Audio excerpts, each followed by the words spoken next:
अस्सलामु अलैकुम वरहमतुल्लाहि वबरकातुहु नहमदुहु व नुसल्ली अला रसूलिहिल करीम अम्मा बाद अऊज़ु बिल्लाहि मिनश शैतानिर रजीम बिस्मिल्लाहिर रहमानिर रहीम वलियुमहिस्सल्लाहुल्लज़ीना आमनू व यमहक़ल काफ़िरीन अम हसिबतुम अन तदखुलुल जन्नत वलम्मा यअलमिल्लाहुल्लज़ीना जाहदू मिनकुम व यअलमस साबिरीन वलक़द कुन्तुम तमन्नौनल मौत मिन क़ब्लि अन तल्क़ूहु फ़क़द रअयतुमूहु व अंतुम तंज़ुरून वमा मुहम्मदुन इल्ला रसूल क़द ख़लत मिन क़ब्लिहिर रुसुल अफ़इन माता औ क़ुतिला इंक़लबतुम अला अक़ाबिकुम वमन यंक़लिब अला अक़बैहि फ़लन यज़ुर्रल्लाह शैअन व सयजज़िल्लाहु शाकिरीन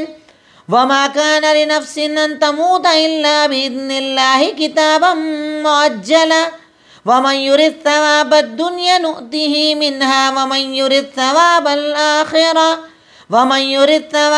आखिरति नुअतिहि मिन्हा वसनज्ज़ि शाकिरीन वकअय्यिम मिन नबिय्यिन क़ातल मअहु रिब्बिय्यून कसीर फमा वहनू लिमा असाबहुम फ़ी सबीलिल्लाह वमा ज़अफ़ू वमा इस्तकानू वल्लाहु युहिब्बुस साबिरीन वमा कान क़ौलुहुम इल्ला क़ालू रब्बना इग़फ़िर लना ज़ुनूबना वइस्राफ़ना फ़ी अम्रिना वथब्बित अक़दामना वंसुरना अलल क़ौमिल काफ़िरीन फ़आताहुमुल्लाहु सवाबद दुनिया व हुस्न सवाबिल आखिरह वल्लाहु युहिब्बुल मुहसिनीन। अल्हम्दुलिल्लाह, तदब्बुर कुरान की आज हमारी क्लास नंबर 72 है, जिसमें आयत नंबर 141 से 148 मैंने आपके सामने तिलावत की। सबसे पहले आयतों का तर्जुमा, जिसके पहले मैं आपको जिक्र कर चुका हूं कि इन आयतों में अल्लाह रब्बुल आलमीन ग़ज़वे उहद से रिलेटेड बातों को जिक्र कर रहा है कि जिसमें मुसलमानों को बड़ी तकलीफ पहुंची थी, परेशानियां पहुंची थी, शहादतें हुई थी, सहाबा ज़ख्मी हुए थे, ख़ुद अल्लाह के नबी सल्लल्लाहु अलैहि वसल्लम भी ज़ख्मी हुए थे। अल्लाह रब्बुल आलमीन जिक्र करता है वलियुमहिस्सल्लाहुल्लज़ीना आमनू व यमहक़ल काफ़िरीन। ये सारे मामलात जो पीछे अल्लाह ने बताए कि मुसलमानों को तकलीफ पहुंची, ज़ख़म आए, ये सब चीज़ों का अल्लाह ताला रीज़न बता रहा है कि इसके पीछे वजह क्या है। अल्लाह रब्बुल आलमीन ईमान वालों को पाकीज़ा करना चाहता है, साफ़ करना चाहता है। उनके दिल से गंदगी, कुदूरत, जितनी तकलीफ पहुंचती है उतना इंसान पाकीज़ा होता है। तो अल्लाह ताला चाहता है मोमिनों को पाकीज़ा करना और काफिरों को मिटाना, उन्हें ख़त्म करना। जो अल्लाह पर ईमान ना रखे, अल्लाह रब्बुल आलमीन की बातों को ना माने, अपने रब के रब होने का इनकार करे, रब्बुल आलमीन उन्हें मिटाता है। अब हसिबतुम अन तदखुलुल जन्नह, अब यहाँ पर अल्लाह रब्बुल आलमीन सहाबा इकराम को एक चीज़ सब्र के तौर पर बता रहा है। क्या तुम समझते हो जन्नत आसानी का नाम है? ये सब तकलीफ, परेशानी, ये सब आएगी, उसके बाद जन्नत मिलेगी। अल्लाह ताला कहता है अम हसिबतुम अन तदखुलुल जन्नह वलम्मा यअलमिल्लाहुल्लज़ीना जाहदू मिनकुम व यअलमस साबिरीन। क्या तुम समझते हो कि आसानी से जन्नत में चले जाओगे? अन तदखुलुल जन्नह, कि तुम जन्नत में चले जाओगे, जबकि अल्लाह ताला ने अभी जाहिर नहीं किया उन लोगों को जो अल्लाह के रास्ते में क़िताल करने वाले हैं और सब्र करने वाले हैं। आयत का तर्जुमा होता है यअलमिल्लाह, अल्लाह ने जाना नहीं है, पर अल्लाह के लिए तर्जुमा नहीं किया जाता क्योंकि अल्लाह ताला तो हर चीज़ का जानने वाला है। तो अल्लाह ताला जब अपने लिए वर्ड यूज़ करता है कि अल्लाह ताला ने जान लिया, तो उसका मतलब होता है दुनिया को बता दिया, वरना अल्लाह तो सब जानता ही है। मतलब अल्लाह ताला ने अभी लोगों को नहीं बताया, दुनिया को नहीं बताया कौन है सच्चे मुजाहिद, कौन है सब्र करने वाले। आपने देखा ना, मैंने जब वाक़या बताया कि मुनाफिक तो भाग गए थे जंग के पहले, तो अल्लाह ताला यहाँ पर दोनों को अलग अलग करना चाह रहा था कि मोमिन एक तरफ हो जाए, मुनाफिक एक तरफ हो जाए। तो अल्लाह ताला कहता है कि भाई अल्लाह ताला ने जाहिर नहीं किया कौन उसके रास्ते में क़िताल करने वाले और कौन सब्र करने वाले हैं। वलक़द कुन्तुम तमन्नौनल मौत मिन क़ब्लि अन तल्क़ूह, तुम उनको मिलने से पहले तो मौत की तमन्ना कर रहे थे। यानी सहाबा कराम, जैसा मैंने आपको वाकई में बताया, गज़वा बदर में जो लोग शरीक नहीं हो पाए थे वो बड़ा जिहाद करना चाह रहे थे, उनके अंदर बड़ी तलब लगी हुई थी कि हम अल्लाह के रास्ते में क़िताल करेंगे। तो तुम तो इससे पहले क़िताल की तमन्ना कर रहे थे। फ़क़द राअयतुमू, तो अब तुमने उसको देख भी लिया सामने। यानी जो तुम चाह रहे थे, जो तुम्हारी डिमांड थी, अल्लाह ने तुम्हें दिखा दिया। वअंतुम तंजुरून, और तुम उसे देख रहे थे। यानी तुम्हारे सामने क़िताल आ गया, क़िताल तुमने किया और बहुत सारी शहादतें तुम में से भी हो गई। वलक़द कुंतुम वमा मुहम्मदुन इल्ला रसूल। अब इसके बाद अल्लाह रब्बुल आलमीन एक कायदा और उसूल बता रहा है कि मोहम्मद सल्लल्लाहु अलैहि वसल्लम एक रसूल हैं। उनसे पहले भी रसूल गुजरे। अफ़इन माता व क़ुतिल, अगर उनका इंतकाल हो जाए या वो शहीद कर दिए जाएं तो क्या तुम अपने दीन से फिर जाओगे? यानी जब तक नबी है तब तक दीन पर रहोगे, नबी नहीं रहेंगे दीन पर नहीं रहोगे, इस्लाम छोड़ दोगे, मुर्तद हो जाओगे, इस्लाम से फिर जाओगे। तो अल्लाह ताला कहता है वमन यनक़लिब अला अक़िबैहि, जो अपने पैरों पर उल्टा लौट रहा है ना, मतलब जो कुफ्र कर रहा है ना, फ़लन यदुर्रल्लाह शैय्या, वो अल्लाह को कोई नुकसान नहीं पहुंचा रहा है। और अल्लाह ताला तो शुक्र अदा करने वालों को बदला देता है। यानी अगर तुम सारे मुर्तद भी हो जाओ अल्लाह को फ़र्क नहीं पड़ेगा, सारे मोमिन भी बन जाओ अल्लाह को फ़र्क नहीं पड़ेगा। तुम्हारे ईमान, तुम्हारे इर्तिदाद से अल्लाह को कोई फ़र्क पड़ने वाला नहीं। तुम मुर्तद हो जाओ, तुम मोमिन हो जाओ, ये तुम्हारा अपना मामला है, तुम अपने लिए कर रहे हो। सब ईमान लाओ ठीक है, नहीं मान लाओ ठीक है, लेकिन अल्लाह के रसूल के ना होने का मतलब ये नहीं है कि तुम दीन से फिर जाओगे। रब्बुल आलमीन यहां पर वो बात बता रहा है जो मैंने ग़ज़वा उहुद का वाक़या बताया कि जब ये खबर मशहूर हो गई कि अल्लाह के नबी ही दुनिया में नहीं रहे, तो सहाबा ने यही तो कहा, अब जब वो नहीं रहे तो जिस चीज़ के लिए वो मेहनत कर रहे थे तुम भी करो, जिसके लिए वो क़िताल कर रहे थे तुम भी करो। उनके जाने से दीन थोड़ी ना छोड़ देना है हमें, चलो हम दीन पर अमल करेंगे। तो रब्बुल आलमीन ने इसी बात का तज़किरा इस आयत में किया। उसके बाद अल्लाह ताला कहता है वमा कान लिनफ्सिन अन तमूता इल्ला बिइज़्निल्लाह, कोई नफ्स अल्लाह ताला की इजाज़त के बिना मर नहीं सकता। किताब मुअज्जला, ये मुकर्रर चीज़ है, किताब में लिखी हुई है, तय हो चुकी है, तकदीर में लिखी हुई है। अल्लाह की इजाज़त, अल्लाह के हुक्म के बिना कोई मर नहीं सकता। वमन युरिद सवाब दुनिया नुतीही मिनहा, जो दुनिया का बदला चाहता है हम उसे देते हैं, और जो आखिरत का बदला चाहता है हम उसे देते हैं। यानी जिहाद क़िताल करने के पीछे तेरा मकसद क्या है? अगर तू दुनिया चाहता है हम दुनिया का बदला देंगे, अगर आखिरत चाहता है हम आखिरत का बदला देंगे। ये सब अल्लाह ताला की तरफ से मुकर्रर है। व सनजज़ि शाकिरीन, और हम शुक्र अदा करने वालों को बदला देंगे, जजा देंगे, इनाम देंगे। 2 बार अल्लाह ताला ने एक बात को रिपीट किया कि हम शुक्र अदा करने वालों को बदला देते हैं। यानी जो जितना शाकिर होता है अल्लाह ताला उसे उतने बड़े बड़े बदले अता करता है। वकाअय्यिम मिन नबिय्यिन क़ातल माअहु रिब्बिय्यून कसीर, और कितने ही नबी ऐसे गुजरे जिनके साथ अल्लाह ताला को मानने वाले अल्लाह वाले क़िताल किया करते थे। फमा वहनु लिमा असाबहुम, अल्लाह के रास्ते में जो उन्हें तकलीफ पहुंची उससे वो परेशान नहीं होते थे। जिहाद कर रहे हैं, तलवार लग जाए, ज़ख़म लग जाए, कोई फ़र्क नहीं पड़ता था, उन्हें तकलीफ से कोई फ़र्क नहीं पड़ता था। वमा ज़ऊफ़ु, ना वो कमज़ोर पड़े, वमस्तकानु, ना काम को टालने वाले बने। यानी उन्होंने कमज़ोरी को नहीं दिखाया बल्कि और ज़्यादा शुजाअत और बहादुरी को दिखाया। जितनी तकलीफ आई उतना ज़्यादा उनका ईमान और ज़्यादा बढ़ गया। वल्लाहु युहिब्बुस साबिरीन, और अल्लाह ताला तो सब्र करने वालों से मोहब्बत करता है, पसंद करता है। अल्लाह ताला उन्हें अपना महबूब बना लेता है। इस बात को भी अल्लाह ताला ने 2 बार रिपीट किया, अगली आयत में भी और इस आयत में भी, कि अल्लाह ताला सब्र करने वालों से मोहब्बत करता है। सोचिए, अल्लाह किसी से मोहब्बत करे मतलब वो तो जन्नती हो गया ना, अल्लाह उससे राज़ी हो गया, वो जन्नती हो गया। तो अल्लाह ताला सब्र करने वालों से मोहब्बत करता है।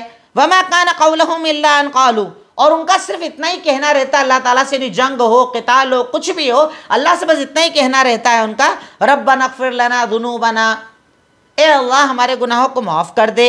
व इसराफ़ना फ़ी अमरिना, और मामलों में जो हमने हद से आगे बढ़े, हमने जो तजावुज़ किया, बाउंड्रीज तेरी क्रॉस की, उसे भी तो माफ़ कर दे। व सब्बित अक़दामना, दुश्मन के सामने हमारे कदमों को जमा दे, हम पीठ फेर कर ना भागें, हम अपनी जान बचाने के लिए ना भागें, हमारे कदमों को जमा दे। वंसुरना अलल क़ौमिल काफ़िरीन, और काफिरों पर हमें फतह अता कर दे। यानी जो अल्लाह वाले होते हैं वो 4 तरह की दुआ मांगते हैं, हमारे गुनाह माफ़ कर दे, हद से ज़्यादा जो हमने तजावुज़ किया उसे माफ़ कर दे, हमारे कदमों को जमा दे, और हमें जीत और फतह नसीब फरमा दे, क्योंकि ये सब चीज़ों का देने वाला सिर्फ अल्लाह रब्बुल आलमीन है। फ़अताहुमुल्लाहु सवाब दुनिया व हुस्न सवाबिल आखिरा, अब जिन लोगों ने ये अल्लाह ताला से चाहा, माफ़ी चाहिए, इसराफ की माफ़ी चाहिए, जंग की, क़िताल की, अल्लाह ताला कहता है कि अल्लाह ने उन्हें दुनिया का भी सवाब दिया और आखिरत का भी सवाब दिया। और अल्लाह ताला तो एहसान करने वालों को पसंद फरमाता है। यानी अल्लाह ताला का एहसान है कि सहाबा जंग करके बस आखिरत मांग रहे थे, जन्नत मांग रहे थे, अल्लाह की रज़ा मांग रहे थे। अल्लाह कहता है कि अल्लाह से जब उन्होंने आखिरत मांगी तो अल्लाह ने सिर्फ आखिरत नहीं दी, दुनिया भी दी। अल्लाह का एहसान है। ये अल्लाह का एहसान है। मांग रहे थे आखिरत, अल्लाह ने आखिरत तो दी थी, उनको दुनिया भी अता कर दी, माल गनीमत दिया, हुकूमतें दी, ताकत दी, इतना पैसा, इतना कारोबार दिया कि मदीना मक्का में ज़कात लेने वाले नहीं मिलते थे। तो अल्लाह ताला कहता है ये अल्लाह का एहसान है, और अल्लाह ताला एहसान करने वालों को बे इंतहा बहुत ज़्यादा पसंद फरमाता है। अब ये हुई आज की आयतों का तर्जुमा। अब आज की आयतों में आए हुए मुश्किल अल्फाज, वलियुमहिस, प्यूरिफाई, में प्यूरिफाई, अल्लाह ताला उन्हें साफ करना, पाकीज़ा करना चाहता है, उनकी गंदगी मिटाना चाहता है। यमहक, डिस्ट्रॉय, मिटा देना। अल्लाह ताला मोमिनों को पाकीज़ा करता है और कुफ्फार को मिटा देता है। हसिबतुम, डू यू थिंक, क्या तुम सोचते हो, अम हसिबतुम, क्या तुम सोचते हो, यानी क्या तुम्हें यह गुमान है, तुम्हें ऐसा लगता है, तमन्नाउन, यू विश्ड, तुमने आरजू की, तुमने तमन्ना की। जब गज़वा बदर हुआ तुम जा नहीं पाए तो तुमने तमन्ना की, अल्लाह मौका दे हम भी गज़वा करेंगे, हम भी क़िताल करेंगे। अला अकाबिकुम, ऑन योर हील्स, अपने पैरों पर फैल जाओगे, यानी अपने पैरों पर मुड़ जाओगे, टर्न हो जाओगे, बैक हो जाओगे, मुर्तद हो जाओगे। वकाइन, एंड हाउ मैनी, कितने सारे, वकाइन यानी कितने सारे नबियों के साथ अल्लाह वालों ने क़िताल किया। रिब्बियून, डेडिकेटेड सर्वेंट्स ऑफ अल्लाह, ख़ास अल्लाह की इबादत करने वाले, अल्लाह के बंदे, जिनको हम अल्लाह वाला कहते हैं, बस उनको अल्लाह ही से मतलब होता है, सिर्फ अल्लाह, अल्लाह रब्बुल आलमीन की रज़ा, उसके सिवा उन्हें कुछ दिखता ही नहीं है, उन्हें रिब्बियून कहा जाता है। वमस्तकानु, वीकेंड, पुराने अल्फाज हैं सारे, ज़ौफ़ भी पुराना लफ्ज़ है, इस्तकानु नया वर्ड है, तकरीबन वो भी कमज़ोरी के माने में आता है कि अल्लाह के रास्ते में क़िताल में कभी कमज़ोरी नहीं दिखाई उन लोगों ने, बल्कि ताकत, क़ुव्वत और शुजाअत के साथ लड़ते रहे, जमे रहे। अब आज की आयतों में तदब्बुर, आज की आयतों में हमने क्या गौर किया, हमें क्या समझ में आया, कौन सी बात ऐसी लगी कि जिन आयतों को हमें समझना चाहिए। नंबर 1, अल्लाह के इम्तिहान मोमिन की पाकीज़गी होते हैं। अल्लाह अकबर, बड़ी प्यारी चीज़ अल्लाह ने बताई। अल्लाह जब बंदे का इम्तिहान लेता है ना, वो बंदे की पाकीज़गी का ज़रिया होते हैं। गुनाह ख़त्म, ख़ता ख़त्म, लग़दिश ख़त्म, अमल नामा बिल्कुल साफ़ हो जाता है जब अल्लाह के इम्तिहान आते हैं। माल पे इम्तिहान आ रहा है, जान पे इम्तिहान आ रहा है, बीमारी आ रही है, कारोबार नहीं चल रहा है, परेशानी आ रही है, ये सारे इम्तिहान मोमिन को पाकीज़ा बनाते हैं। जैसे अल्लाह कह रहा है ना, वाला युमहिस, अल्लाह ताला प्यूरिफाई करता है, पाकीज़ा करता है। तो जितने बंदे के इम्तिहान होते हैं उतना ज़्यादा वो पाकीज़ा होता चला जाता है, उसके गुनाहों का खात्मा हो जाता है, उसकी ख़ताओं लग़दिशों का इंशाअल्लाह खात्मा हो जाएगा। नेक्स्ट, इम्तिहान मसाइब से मोमिन और मुनाफिक का फ़र्क पता चलता है। इम्तिहान से, मुसीबतों से मोमिन और मुनाफिक का फ़र्क पता चलता है। मोमिन इम्तिहान के आने पर कहता है अल्हम्दुलिल्लाह, अल्लाह तेरा शुक्र है, अल्लाह तूने चुना, अल्लाह तेरा शुक्र है, अल्लाह तू मेरा इम्तिहान ले रहा है, तेरा शुक्र है। मोमिन सब्र करता है, जमा रहता है। मुनाफिक वावेला मचाता है, चिल्लाता है, भागता है, अल्लाह के खिलाफ बात करेगा, तकदीर के खिलाफ बात करेगा, अपने ही अच्छा नहीं रहता, अपन ही परेशान रहते, अपनी दुआ नहीं चलती, अपनी नमाज कबूल नहीं होती। मुनाफिक चिल्लाता है, मोमिन सब्र करता और जमा रहता है। तो इम्तिहानात से, मुसीबतों से मोमिन और मुनाफिक का फ़र्क पता चलता है। ये बात हमें आज की आयतों में पता चली। नेक्स्ट, जन्नत तक जाने वाला रास्ता दुनिया में तकलीफ़ों से भरा होता है। हमें क्या लगता है, दोनों तरफ हलवा मिल जाए, इधर भी बिल्कुल नॉर्मल शानदार लाइफ चले, उधर भी बिल्कुल जन्नत इजीली मिल जाए, ये आसान नहीं है। दुनिया में तकलीफ़ आएगी तब जन्नत आसान होगी। जन्नत तक जाने वाला रास्ता मुश्किलों से भरा हुआ है, परेशानियों से भरा हुआ है, तकलीफ़ों से भरा हुआ है। कभी अल्लाह देगा, कभी लेगा, कभी औलाद देगा, कभी लेगा, कभी आजमाएगा, कभी नेमतें देगा। ये अल्लाह ताला का इम्तिहान है। तो दुनिया में जितनी ज़्यादा मुसीबत, जन्नत का रास्ता इंशाअल्लाह उतना ज़्यादा आपके लिए आसान होता चला जाएगा। नेक्स्ट, सब्र करना हर हाल में ज़रूरी है। सब्र करने वालों से अल्लाह मोहब्बत करता है। सब्र, जब अल्लाह दे तब सब्र, जब अल्लाह ताला ले ले तब सब्र, हर हाल में सब्र, हर वक्त सब्र, हर इम्तिहान पर सब्र। अल्लाह रब्बुल आलमीन सब्र करने वालों से मोहब्बत करता है। देखिए जो वर्ड यूज़ किया है ना, युहिब्बुस साबिरीन, सब्र करने वालों से मोहब्बत करता है। और अल्लाह मोहब्बत कर ले तो बंदे को और क्या चाहिए उससे ज़्यादा। अल्लाह मोहब्बत कर रहा है मतलब दुनिया भी राज़ी, आखिरत भी राज़ी, जन्नत भी मिल गई, जहन्नम से बच गया, कब्र से बच गया। अल्लाह ताला सब्र करने वालों से मोहब्बत करता है। बहुत बड़ा वर्ड है। अल्लाह ताला हम सबको सब्र की ताकत अता फरमाए, वरना हम लोग बड़े जल्दबाज होते हैं, गुस्सेबाज होते हैं, हर वक्त जल्दियों में फैसला करते हैं। अल्लाह हम सबको साबिर बनाए, सब्र पर चलने वाला बनाए। नेक्स्ट, शहादत की तमन्ना हर दिल में होना चाहिए कि अल्लाह मौत दे तो शहादत की मौत दे। उससे आला कोई मौत नहीं, उससे ऊंची कोई मौत नहीं कि आप दीन के लिए, दीन को जमाते हुए, दीन का नाम रोशन करते हुए मार दिए जाओ, ख़त्म कर दिए जाओ। शहादत की आरजू रखना ज़रूरी है। यहाँ तक के बाद हदीसों में आता है कि अगर कोई मर गया बिना शहादत की आरजू के, गोया कि निफाक पर मर गया। शहादत की आरजू तो हमेशा होना चाहिए। अल्लाह ताला जब तक जिंदा रख, ईमान पर जिंदा रख, और हमारा खात्मा हो तो ईमान पर हो, तेरे दीन पर हो, तेरे दीन की हिफाजत में हो। तो बंदा मोमिन को हमेशा शहादत की आरजू और तमन्ना रखना चाहिए। उससे अंदर यह तमन्ना होना चाहिए कि अल्लाह ताला अगर तू मौका देगा, तेरे दीन के लिए मैं सब कुछ इंशाअल्लाह कुर्बान कर दूंगा। ये चीज़ बड़ी अहम पता चली। नेक्स्ट, हमारे किसी बड़े या जिम्मेदार के चले जाने से हम दीन पर अमल करना नहीं छोड़ेंगे। जैसे कोई ऐसा इंसान जिसकी वजह से आप दीन पर आए, जिसकी वजह से आप दीन पर अमल कर रहे हो, अगर वो ना रहा तो क्या दीन छोड़ दोगे, अमल छोड़ दोगे? इसकी एक मिसाल आप ऐसे ले सकते हैं। हमारे यहाँ कई लोग लोगों की वजह से मस्जिदें छोड़ देते हैं। किसी ने आपके साथ कुछ बदतमीजी कर ली मस्जिद में, लोग मस्जिद आना छोड़ देते हैं। तो क्या किसी की वजह से अल्लाह का घर छोड़ दोगे? अल्लाह का घर छोड़ दोगे? मस्जिद आना छोड़ दोगे? अल्लाह ताला कह रहा है कि अल्लाह के नबी एक रसूल हैं, अगर वो दुनिया से रुखसत हो जाए, उनका इंतकाल हो जाए, उनकी शहादत हो जाए, क्या मुर्तद हो जाओगे, काफिर हो जाओगे? अल्लाह का दिन बाकी था, बाकी है, बाकी रहेगा, और क़यामत तक जब तक आप जिंदा, आपको अमल करना पड़ेगा। तो किसी की वजह से दीन नहीं छोड़ा जाता, किसी की वजह से अमल नहीं छोड़ा जाता। अमल इंसान करता है रब की रज़ा के लिए, अल्लाह को राज़ी करने के लिए। तो अमल हमें कंटिन्यू जारी और सारी रखना चाहिए। ये बड़ी प्यारी बात आज की आयतों में अल्लाह ताला ने हमें समझाई और हमें बताई। नेक्स्ट, शुक्र अदा करने का मतलब है अल्लाह के दीन पर अमल करना। यहाँ पर देखिए अल्लाह ताला 2 बार रिपीट कर रहा है। मैंने तर्जुमे में आपको बताया था। अल्लाह ताला पहले कह रहा है क़िताल का जिक्र कर रहा है, जिहाद का जिक्र कर रहा है, और उसके बाद कह रहा है हम शुक्र अदा करने वालों को बदला देते हैं। फिर अल्लाह ताला मौत का जिक्र कर रहा है, फिर कह रहा है हम शुक्र अदा करने वालों को बदला देते हैं। इन 2 आयतों से पता चला कि अल्लाह की नज़र में शुक्र अदा करने का मतलब है अमल।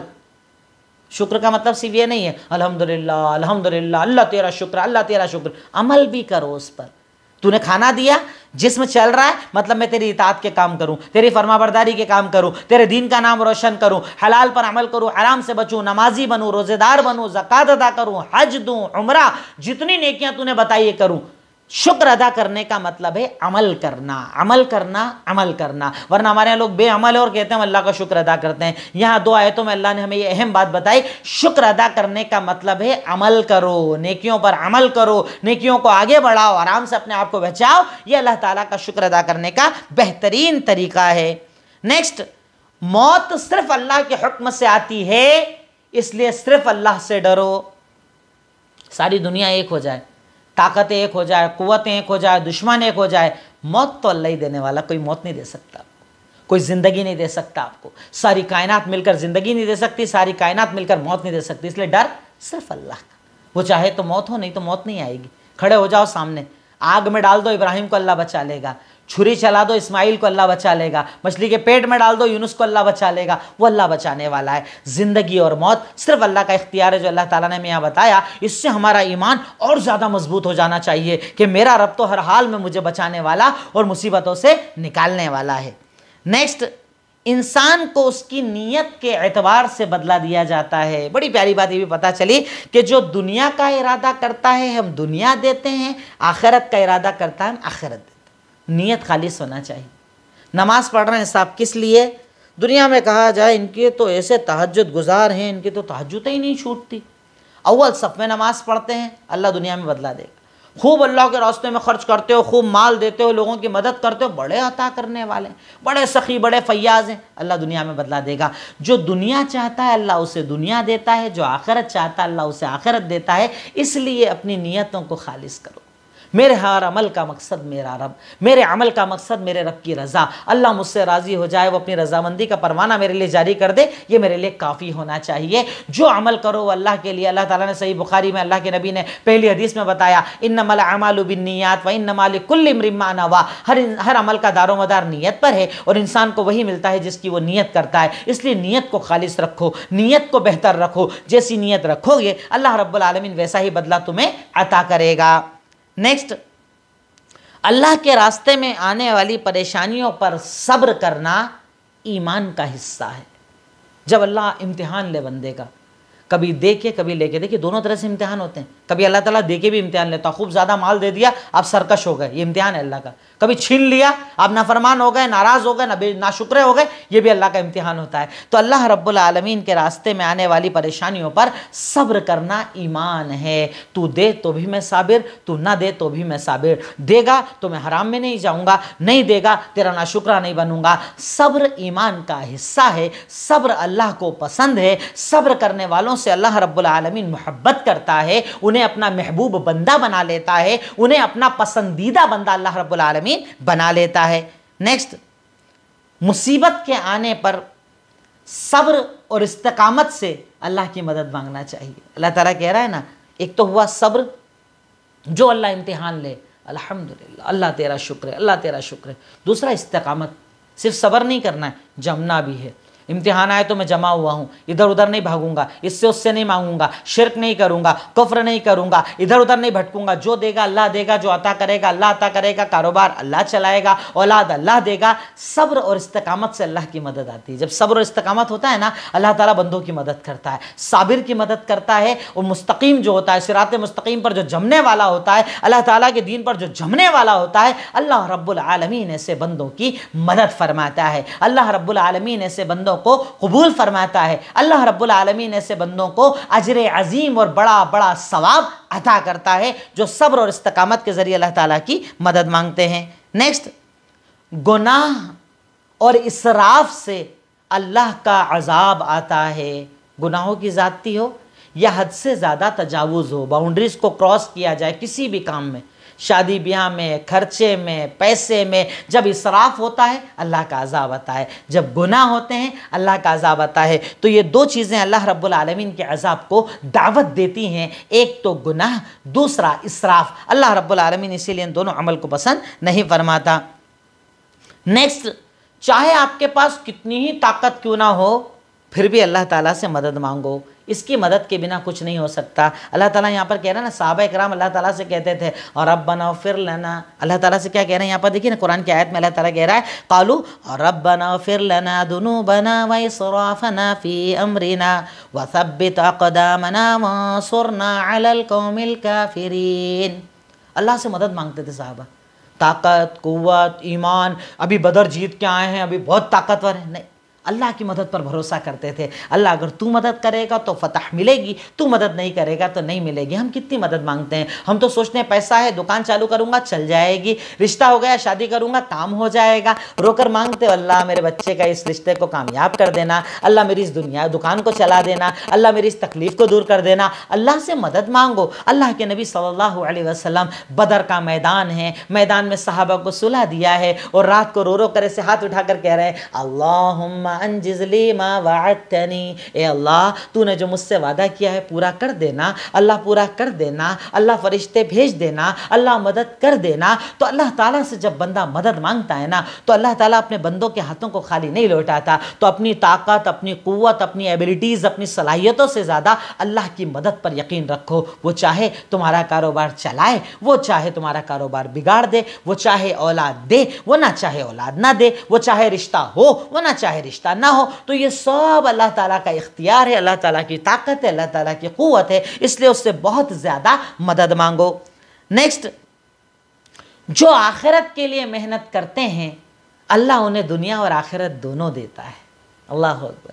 आपका मकसद आप बनाओ, आपका गोल, आपका एम बनाओ आखिरत। मदद कर रहा हूँ अल्लाह राज़ी हो जाए, नमाज़ पढ़ रहा हूँ अल्लाह राज़ी हो जाए, खिदमत कर रहा हूँ अल्लाह राज़ी हो जाए, सच बोल रहा हूँ अल्लाह राज़ी हो जाए, मीठी ज़बान बोलता हूँ अल्लाह राज़ी हो जाए। तुम अपना फोकस आखिरत को अगर बना लोगे ना, अल्लाह ताला आखिरत भी देता है, दुनिया भी देता है। अल्लाह ताला एंड में कह रहा है ना, फ़ातहुमुल्लाहु सवाबद दुनिया, पहले दुनिया बोली अल्लाह ने। जो लोग ऐसा करते हैं ना, अल्लाह उन्हें दुनिया भी देता है, आखिरत भी देता है। अल्लाह अकबर, दोनों देता है। लेकिन सिर्फ दुनिया ही तलबी करोगे ना, दुनिया भी जाती है आखिरत भी जाती है। लेकिन जो आखिरत के लिए मेहनत करता है, अल्लाह उन्हें दुनिया और आखिरत दोनों देता है। तो अगर अल्लाह ताला से आखिरत मांगोगे ना, तो अल्लाह ताला दुनिया की तरक्की देगा, कुव्वत देगा, ताकत देगा, इख्तियार देगा, रुतबा देगा, शोहरत देगा। अगर सिर्फ दुनिया दुनिया मांगोगे ना, अल्लाह दोनों को बर्बाद कर देगा। तो अल्लाह रब्बुल आलमीन जो आखिरत के लिए मेहनत करने वाले होते हैं, अल्लाह ताला उनकी मेहनतों को ज़ाया बर्बाद कभी नहीं करता। नेक्स्ट, मौत और ज़िंदगी सिर्फ अल्लाह का इख्तियार है, इसलिए दुनिया को अल्लाह की रज़ा पर गुजारो। मौत ज़िंदगी सिर्फ अल्लाह का इख्तियार है, इसे अल्लाह की रज़ा पर गुजारो, अल्लाह ताला की चाहत पर गुजारो, अल्लाह ताला के लिए गुजारो, अल्लाह ताला के लिए मेहनत करने में गुजारो। ज़िंदगी और मौत का इख्तियार सिर्फ अल्लाह रब्बुल आलमीन के पास है। नेक्स्ट, अल्लाह के सिवा अल्लाह ताला से अगर मदद मांगना हो तो उसके पहले इस्तिग़फ़ार करना चाहिए। बड़ा प्यारा अंदाज़ हमें यहाँ दुआ का सिखाया। मदद मांग रहे हैं अल्लाह से, पर मदद के पहले क्या कह रहे हैं? रब्बना ग़फ़िर लना ज़ुनूबना व इसराफ़ना फ़ी अम्रिना, ए अल्लाह हमारे गुनाहों को माफ़ कर, ए अल्लाह सरकशी को माफ़ कर। यानी पहले गुनाहों को माफ़ी मांगो, उसके बाद दुआ मांगो, उसके बाद मदद मांगो, तो इंशाअल्लाह अल्लाह ताला मदद करता है। यानी दुआ के अंदर भी अदब और ये कायदा होना चाहिए कि पहले हम अल्लाह ताला से माफ़ी मांगे, अपने गुनाहों का इकरार करें, अपनी ख़ताओं अपनी लग़ज़िशों का इकरार करें। जितना आप इकरार करोगे ना, रब्बुल आलमीन इंशाअल्लाह उतना ज़्यादा आपको अता करेगा, उतना ज़्यादा अल्लाह ताला आपकी मदद करेगा। तो अल्लाह ताला से मदद मांगने का यह बेहतरीन तरीक़ा हमें पता चला। आखिरी पॉइंट है अमल। नंबर 1, जन्नत की तलब के लिए मेहनत करो। हर वो अमल जो जन्नत तक ले जाता है, हर वो अमल जो अल्लाह की रज़ा तक ले जाता है, तलाश करो, अमल करो, तलाश करो, अमल करो। यानी जन्नत की तलब रखो और जन्नत के लिए खूब ज़्यादा मेहनत करो, खूब ज़्यादा वक्त लगाओ, खूब ज़्यादा अपनी ज़िंदगी का हिस्सा लगाओ। तो रब्बुल आलमीन इंशाअल्लाह राज़ी होकर आपको जन्नत भी देगा और जन्नत की हर नेमत इंशाअल्लाह अल्लाह रब्बुल आलमीन आपको अता करेगा। नेक्स्ट, शहादत की तलब अपने दिलों में पैदा करो। अल्लाह कहीं भी मौका पड़ा, तेरे दीन की बात आई, शरीयत की बात आई, तेरे कलमे की बात आई, तेरे नबी की बात आई, अपना सब कुछ तेरे राह में कुर्बान कर दूंगा, जान माल सब कुछ जो तू मांगेगा तेरे रास्ते में दे दूंगा। यानी शहादत का ये मजबूत जज्बा अपने दिल में एक बंदा मोमिन को हमेशा जिंदा और जावेद रखना चाहिए, हमेशा अपने दिल में शहादत का जज्बा रखना चाहिए। नेक्स्ट, मौत को बार बार याद करना चाहिए। अल्लाह देखिए ना, कुरान में बार बार मौत को जिक्र करता है। मौत देने वाला अल्लाह, मौत अल्लाह की इजाज़त से आती है, मौत मौत मौत मौत मौत।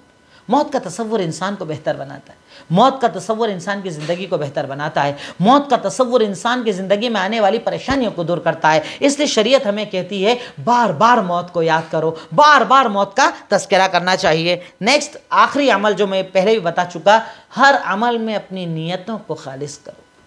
मकसद सिर्फ अल्लाह, अल्लाह की रज़ा, अल्लाह ताला की रज़ामंदी, रब्बुल आलमीन का मुझसे राज़ी हो जाना, सिर्फ इसी को अगर आपने अपना मकसद बना लिया ना, इंशाअल्लाह अल्लाह ताला की रज़ा आपको दुनिया और आखिरत दोनों जगह कामयाबी दिलाएगी। जैसे कि आखिरी आयत में अल्लाह ताला ने हमें कहा कि जो अल्लाह ताला के लिए मेहनत करते हैं, अल्लाह ताला के लिए तलब में लग जाते हैं, रब्बुल आलमीन को राज़ी करने के लिए मेहनत करते हैं, फ़ातहुमुल्लाह सवाबद दुनिया, रब्बुल आलमीन दुनिया का भी सवाब देता है और आखिरत का भी सवाब देता है। यानी दुनिया भी देता है और आखिरत भी देता है। तो अगर अल्लाह रब्बुल आलमीन से कुछ चाहते हो तो दुनिया भी मांगो, आखिरत भी मांगो, इंशाअल्लाह रब्बुल आलमीन दोनों चीज़ अता करेगा। इन्हीं पर तकरीबन हमारी आज की बातें मुकम्मल हुई। अल्लाह रब्बुल आलमीन से मैं दुआ गो हूँ, अल्लाह ताला तो हमें कहने सुनने से ज़्यादा अमल की तौफीक अता फरमा, दीन पर जमने की तौफीक अता फरमा, कुरान को पढ़ने और समझने की तौफीक अता फरमा, अपनी नीयतों को खालिस करने की तौफीक अता फरमा, जन्नत की तलब में लगने की तौफीक अता फरमा। व आखिरु दावाना अनिल हम्दुलिल्लाहि रब्बिल आलमीन। अस्सलामु अलैकुम व रहमतुल्लाहि व बरकातुहू।